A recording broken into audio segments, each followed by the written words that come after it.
Oh, this is Mike from Custom Cruisers. You want some awesome bars on your Harley? These are awesome. 1.5" diameter. This ain't your normal inch. There's your inch.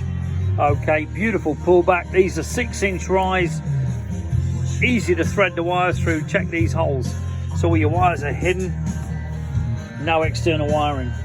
Beautifully dimpled, as you can see here. So you can got your dimple there and also drilled as well. So this will do dimpled, external, internal, whatever you want to do.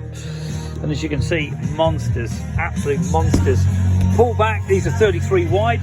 You pull back around about 7-inch, because don't forget your triple trees are angled. But if you want some really, and I mean awesome bars, I'll be honest with you, I ain't seen bars this well made. These are American made, not Chinese crap. Okay, give us a call, 01773835666, customcruisers.com, or the new site, customcruisers.eu. Also available in black and in 4-inch, 6-inch, 8-inch, 10-inch, and even 12-inch for that FXR look. Okay, you know, with your old bullet fairing, your cool looking bikes they are. Give us a bell. Thank you. Stay safe.